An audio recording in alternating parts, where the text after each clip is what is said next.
上一集我们讲到各宗派进行思想控制、洗脑的6种形式。这6种形式并不局限在宗教中，广泛的出现在我们身边的每一个角落。可能在情侣夫妇之间，可能是一个人对另外一个人的精神控制，可能存在血汗工厂里，工人们被限制在狭窄的空间里，可能是收人头税的传销公司，也可能是在不断灌输无偿加班才是福报，不断给你画大饼的公司里，也可能是全国性的精神控制。不，我说的是朝鲜。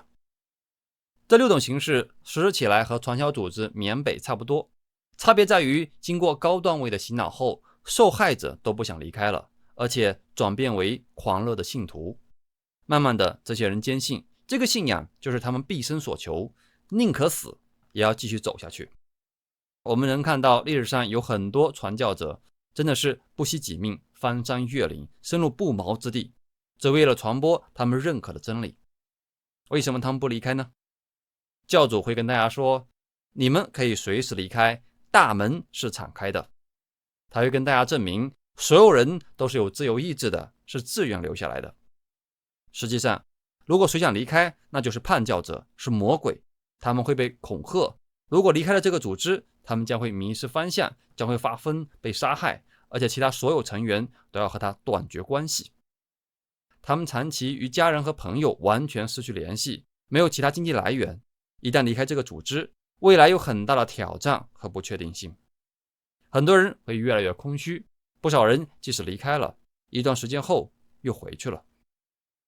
有的妈妈想从这样的组织里拉回自己的孩子，他们的孩子会把妈妈推开，说别碰我，魔鬼。即使生拉硬拽回去，妈妈给他们做好吃的，给他们看之前拍的视频和照片，这些人还是会找机会逃跑。这些人被夺走的不光是家庭、朋友和工作，就连食物种类、服装、发型等等所有的一切都受到组织的控制。操控一个人最开始都是行为操控，严格规定你要住在哪里，要穿什么衣服，吃什么食物，睡多长时间，做什么工作，进行什么仪式，每天都要做独特的仪式，使用特定的词汇、特定的姿势和面部表情。一些组织还会为你改名，帮助你确认新的身份。像封闭的军队、公司、学校都是实施操控的好地方。教主们很清楚，控制了信徒的行为，他们的心智就会跟着改变。行为操控最有效的方式通常有2种：限制睡眠，限制饮食。如果你长期睡眠不足、饮食不足，就会精神恍惚，再加上适当的催眠技巧，你的理性判断能力就会大幅减弱。在这样的环境中，大多数人倾向于怀疑自己，顺从群体，易于接受各种暗示。在一些宗派中，成员做任何事，甚至上卫生间，都要向领导请示，在经济上非常依赖领导。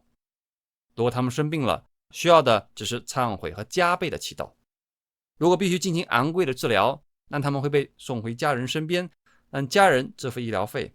如果没人接收，真到病危了，他们会被遗弃在路上或者医院里。因为既没有钱，也失去了社会支持，这些人就被死死困在了组织里。之后会让他们参加各种募捐、义卖、培训、招募新人，甚至卖身。教主们都喜欢信徒为了真理而献身，信徒们都被教导永远不要为自己着想，要勇于为集体牺牲，永远不要抱怨，教主永远是对的。是不是很熟悉的调调？人类有个特点，普遍都高估自己的能力。很多人会认为问题出在这些受害者不成熟、幼稚。真是这样吗？1961年，米格尔伦做了一个著名的实验，普通人是否会服从权威人物的命令，甚至当他们很清楚这些命令违背道德。他随机挑选了一群学生，这些学生负责对另外一位学生进行电击。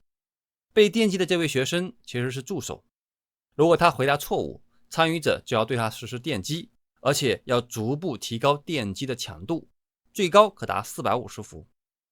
当然，电击是假的。那位助手学生被电击后，假装很痛苦，哀求停止，甚至会假装晕过去了。尽管如此，65%的参与者会在组织者的鼓励下，不顾对方的死活，继续提高电击的强度。